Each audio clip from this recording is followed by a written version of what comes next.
नमस्कार दोस्तों। और जिस विषय पर आज अपनी ये कविता लिखी है बहुत गंभीर और बहुत संगीन विषय है। ये उस बाप के दर्द की कहानी है जिसकी बेटी का बलात्कार हो जाता है। और मैं चाहता हूँ आप भी उसी जोश और उसी दर्द में सुने जिस जोश और दर्द में मैंने कविता लिखी है कि एक बाप नहीं चाहता उसके घर में भी एक बेटी आए जो सिर्फ वो दे सकती है ऐसी खुशियों की पेटी आए।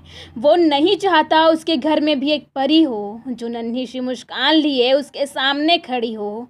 वजह ये नहीं है कि वो उसे पढ़ाएगा कैसे, वजह ये भी नहीं कि उसी शादी कराएगा कैसे, वजह कुछ और है। वजह यह है कि कहीं उसकी इज्जत तार तार ना हो जाए। उसे डर है कहीं उसकी बेटी का बलात्कार ना हो जाए। उसे डर है कहीं उसकी बेटी का बलात्कार ना हो जाए। अरे कोई नहीं समझता इस पीड़ा इस दर्द को, उसके शरीर के निशान, उसके बहते हुए रक्त को, क्योंकि हम तो मशरूफ़ रहते हैं अपनी ही बातों में। अरे हमें क्या मतलब कितना तनाव है हालातों में, हमें क्या मतलब किस बहन बेटी की इज्जत लूटी गई। हमारे घर की इज्जत सुरक्षित है ना हमारे हाथों में।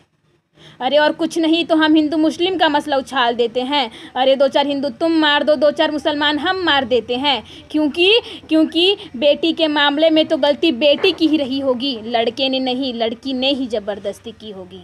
अरे शर्म करो ये कहने वालों, ये इज्जत बाज़ार में नहीं बिकती। अरे तुम्हें लड़की के छोटे कपड़े दिख जाते हैं, अपनी छोटी सोच नहीं दिखती।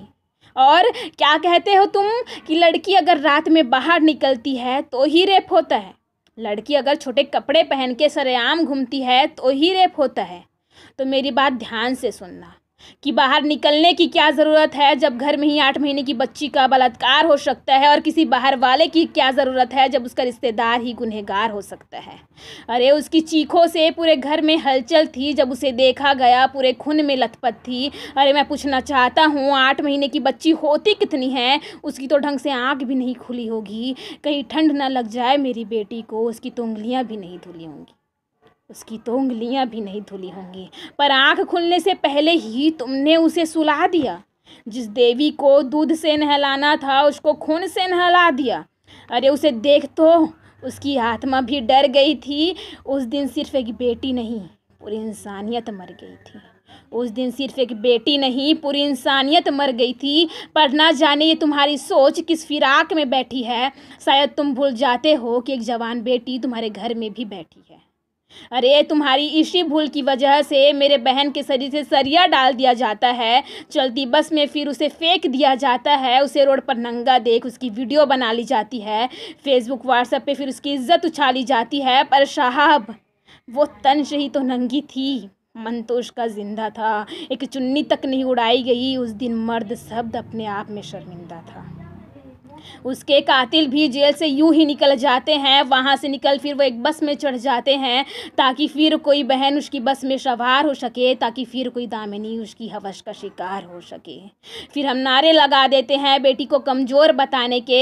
हिंदू मुस्लिम भी कसर नहीं छोड़ते एक दूसरे को नीचा दिखाने में। बेटी पढ़ाओ देश बचाओ, मुसलमानों भारत छोड़ो। तुम करते रहो अपना काम एक दूसरे को बुरा भला कहने में, क्योंकि तुम क्या जानो कितना दर्द होता है कि बेटी का दर्द सहने में। और मैं बिल्कुल नहीं घबराऊंगा ये कहने में कि ज़्यादा वक्त नहीं है तुम्हारी बहन बेटियों का भी खून बहने में।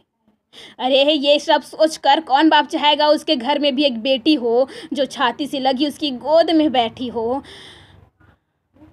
पर अब और नहीं, अब हर आदमी को टोकना होगा। आतंकवाद से पहले इन जंगलियों को रोकना होगा। अब नारे नहीं लगाने हैं इंसाफ के, अब आश नहीं जगानी है इस बिकी हुई सरकार से। अरे अब तो खुद ही सब्र की सीमा लांघनी होगी। ऐसे जानवरों में अब खुद ही गोली मारनी होगी। ऐसे जानवरों में अब खुद ही गोली मारनी होगी, क्योंकि अगर इन्हें ना रोका गया तो बेटी पैदा होने का सिलसिला ही ख़त्म हो जाएगा। अरे सिर्फ बेटी ही क्या, इंसान बनना ही ख़त्म हो जाएगा। इंसान बनना ही